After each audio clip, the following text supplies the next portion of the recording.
And we are live for our 3 o'clock live stream.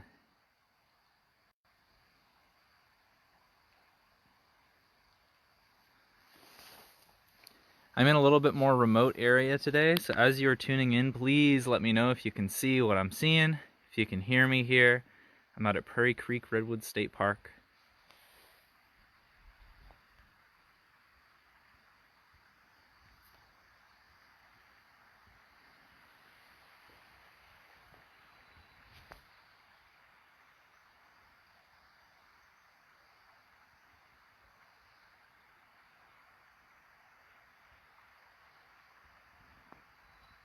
We are live for our 3 o'clock live stream. Facebook live streams happening every day on the North Coast Redwoods page on Facebook. As you're tuning in, let me know if you can see what I'm seeing, if you can hear me, if I'm right side up, if we've got no connection whatsoever.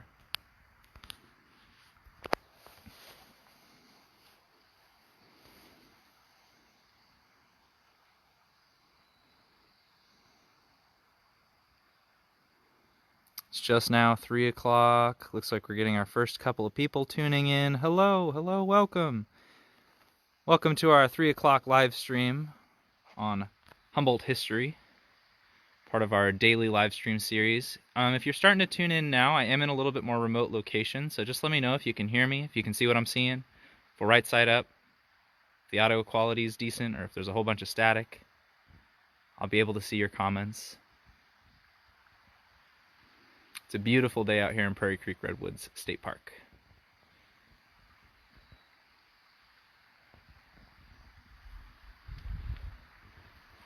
All right.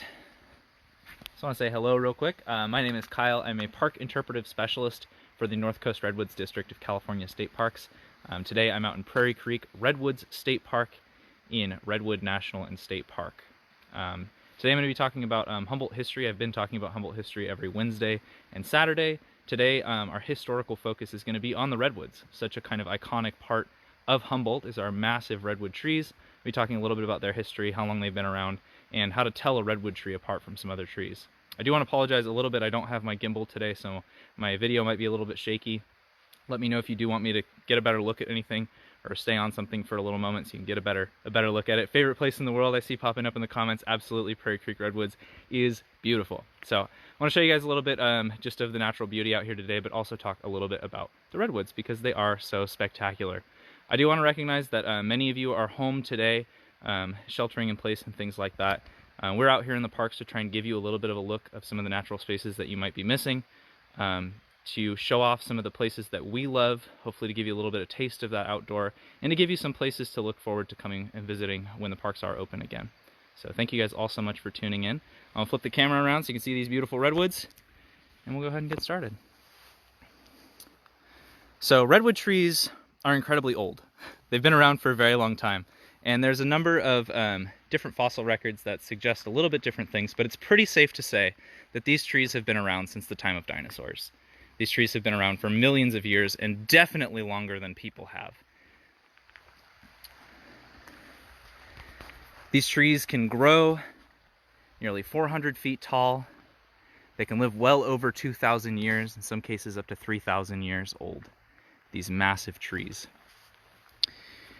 And because these trees have such a long lifespan, it takes a long time for them to create what are called old growth characteristics. So when these trees get to be really old, it becomes not just a redwood forest, but an old growth redwood forest. And this is a really unique habitat that a number of organisms rely on, are these old growth redwood habitats. For instance, there's a type of bird that nests in the very top of these trees called a marbled murrelet. And it's a seabird that flies out to sea every day, but it likes to nest on the branches of these trees. So those branches have to be large enough that a bird can have a nest and have eggs on a limb of one of these trees without it falling off. So these two trees right in front of me are both redwood trees, and you'll notice that they look quite a bit different. That's actually a number of trees on the left side there. Love the broadcast here in Australia. Thank you so much for tuning in, and thank you guys all so much for the great feedback. I'm really happy you guys love the redwoods. We love the redwoods too. So we're here to show them off. This one's a pretty good example. This is a number of trees here, and they've all kind of fused together here. So, like I said, redwood trees have been around since the time of dinosaurs. So how has this single organism kind of stood the test of time to live as long as it has? And I do want to recognize that this tree here wasn't necessarily alive in the times of dinosaurs, but these species have been found as far back as millions of years ago. So there are 3 different types of redwoods that exist today, and there used to be many different types of redwoods. The 3 that we have existing today are our coast redwoods, which you see here before you. We have giant sequoias, and we have dawn redwoods. So the 3 types of redwoods that exist today. These trees right here, these most of what you'll be seeing, all of the redwoods you'll be seeing today are going to be our coast redwoods, which is what we have up here in Northern California. Giant redwoods grow a little bit further inland, Sequoia giganticum. And then dawn redwoods are a really interesting species that come from China, and they're a deciduous redwood, meaning that they lose their leaves certain times of the years, where the redwoods that we have, coast redwoods and giant sequoias, both are evergreens. They have pine needles, and they're green all year long. So how do you tell a redwood tree apart from some of these other trees? One of the best ways to identify a redwood tree is by its bark. And you'll see this on any redwood tree. It's got a ton of bark because usually they're pretty massive. And so we'll get a nice close look right here. You can see it's kind of fibrous. It's got a lot of grooves in it. Looks kind of soft. Yes, Jim, thank you for noticing. Signs of fire on the trees. So that's something else I wanted to talk about with. These redwood trees are incredibly resilient. So coast redwoods, like I said, have been around for millions and millions of years, and they have a number of ways to just survive through their lifetime. So fire is a very natural part of the redwood forest. It comes through. You can see kind of some of this underbrush growing here. Now, if you were a baby redwood tree just starting to grow, it's pretty hard to get through some of this underbrush to get to be one of these massive trees right in front of me. So fire is pretty natural part of a redwood forest. It comes through, it burns all of this kind of lower growing brush to clear up some space for new trees to grow in. So redwood trees are resistant to fire, and that's one of the ways that they've kind of have lasted for so long. And their bark is resistant to fire, but also their bark can grow back over a fire scar like this. So very often what will happen, I don't have a good example around me, is what's called a goose pen. A fire will burn, it'll get inside of the tree where it's a little bit easier to burn, and it'll start to go up the inside of the tree. Now, once the fire goes out, it's actually possible that the redwood trees can grow back over this fire scar, so that from the outside it looks like a normal tree, but on the inside it has a big charred section. Sometimes if you look at a cross-section of a tree, a cut tree cookie, you can see a big spot that has been burned, or an old fire scar. Thank you guys so much for the comments. I really appreciate it. It's really great to see how many of you love these trees too. We love redwoods. They're simply spectacular. So, adapted to deal with fire, and fire being a natural part of this forest. Now, another way that they're able to have kind of stood this test of time and have lived so long is that they're able to reproduce in 2 different ways. So the most common way that we see things reproduce is through seeds, or at least we see a lot of things reproduce through seeds, right? Something we're pretty familiar with. A plant creates a seed, leaves that seed on the ground, and from the seed a new plant will grow. That's one way that things reproduce, and redwood trees can do that. They have these tiny little cones. Thankfully there are tons on the ground here. These tiny little cones, this cone right here, is what makes these giant trees. A tiny little cone, this can have hundreds of seeds in it when it falls to the ground, and if one is successful enough, it can grow into a giant tree like this.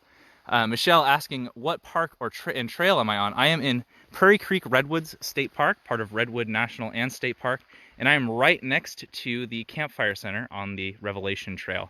And the reason that I'm right here is because we have connection. We have Wi-Fi out here, so I can live stream this broadcast to you.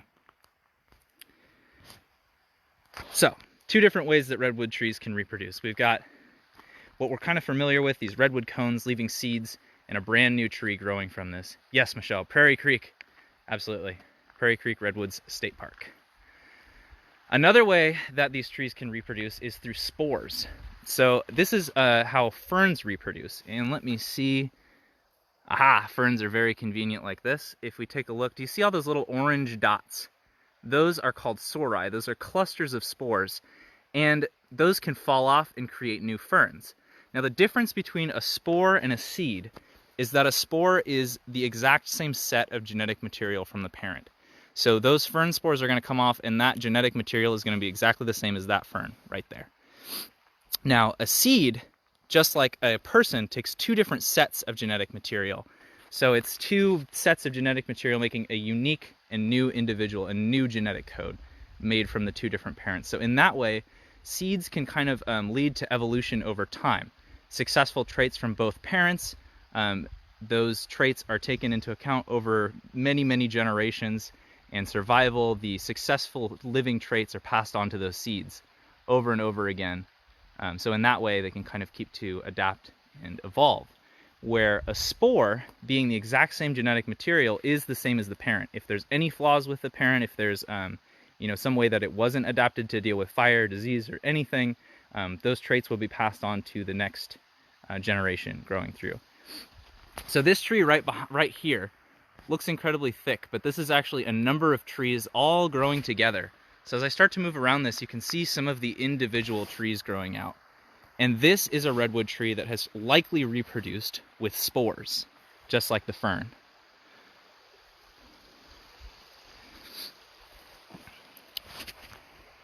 So this is one way that redwood trees have kind of adapted to survive, is that they're able to reproduce with these spores. So what will often happen is fire will come through, or the top of the tree will die, or something will happen that it stresses it out.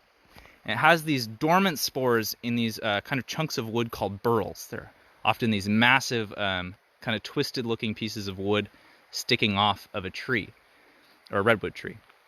So it's likely that this was originally a single tree that grew up nice and big, lived a long time, and that had something that stressed it out. Maybe a fire, maybe a disease, maybe a windstorm came through and knocked its top off, and it got all stressed out and decided, oh man, I better make a bunch more of me before I go away.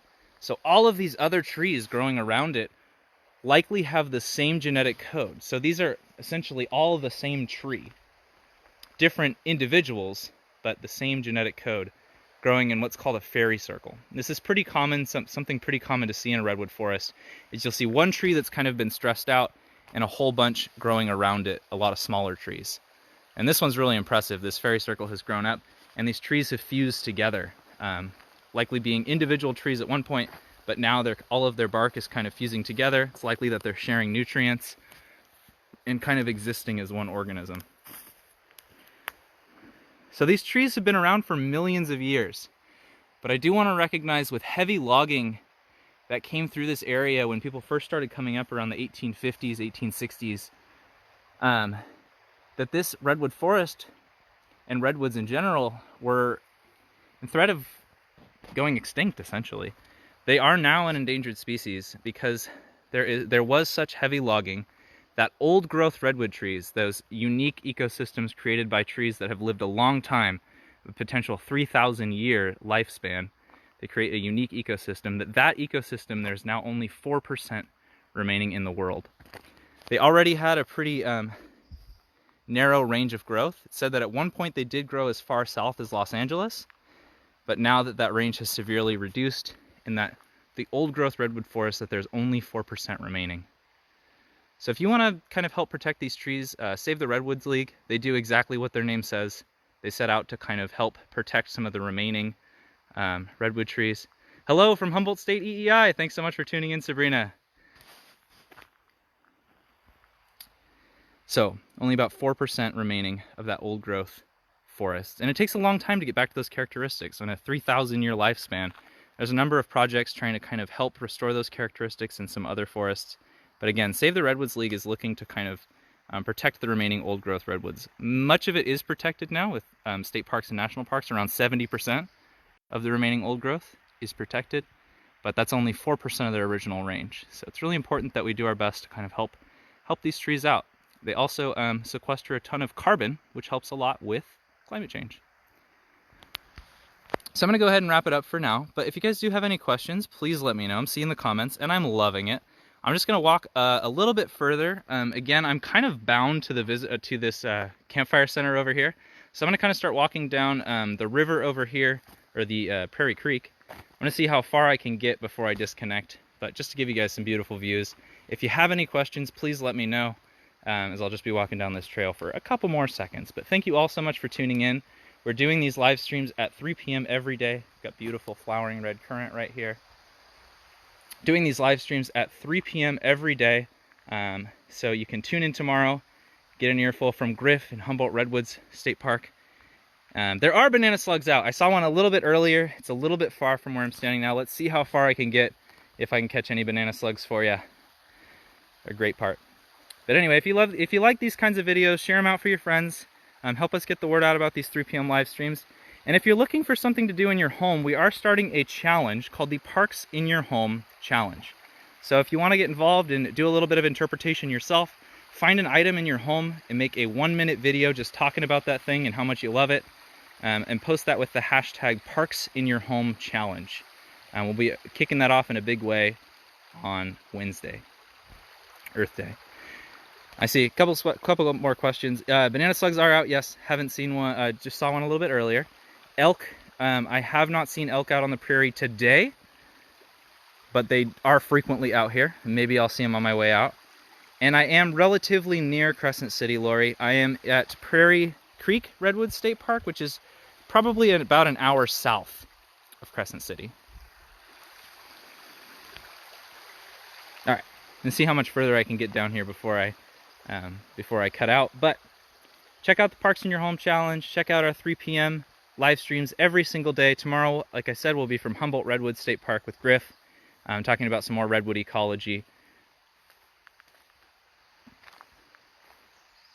I would love to know how to age these trees. Yes, that is a good note. How do we tell how old these trees are? So without cutting them down, it's a little bit hard. A really common to look at their tree cookies and count their rings. You guys have probably heard of that before. If you look at the rings on a tree cookie, you can count them up to tell how old something is. And that's true of redwood trees too, but their rings become so dense when they get old that you have to use a microscope to count them. Now, without cutting the tree down, it's a little bit harder. One common way is that they get core samples. Basically, they poke a big hole in the tree and take out a section. They can count the rings that way. But it is a little bit harder when these trees are fused because of the way that the bark kind of intertwines. It makes it really difficult to just simply count the rings when there's a number of different trees fusing together.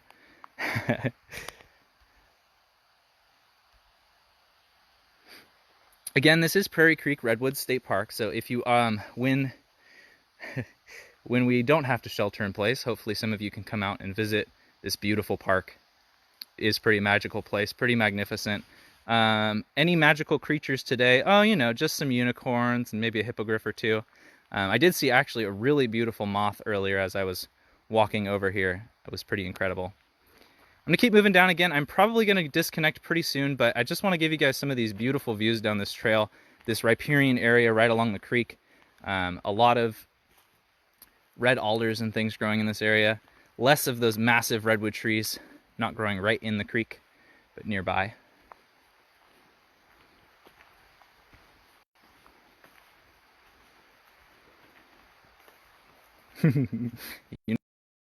Who doesn't love a good unicorn, right?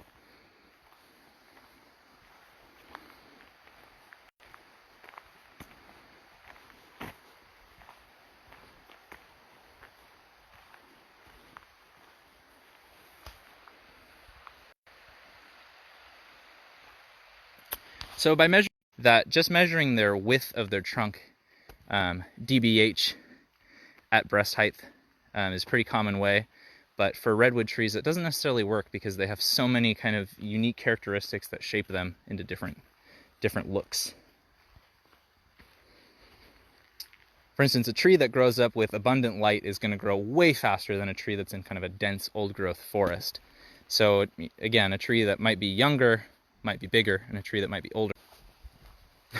All right, we did reach the edge of our range. That was about it. If you want to share the... Okay, I got a couple more comments here. Beautiful. Raccoons are magical. They sure are. How to share the video. If you exit out of full screen mode, in the bottom right-hand corner, there should be a little arrow that tapers off at the bottom. That's your share button. Thank you guys again so much for tuning in. I'm going to cut it here. We lost our connection down the trail. Thank you so much for those 4 of you, 6 of you still tuning in.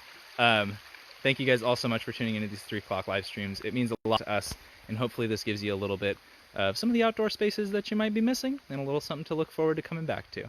Thank you guys all so much for tuning in. Check out our next 3 p.m. live stream tomorrow, or take your shot at the Parks in Your Home Challenge. Talk to you guys soon. Thank you.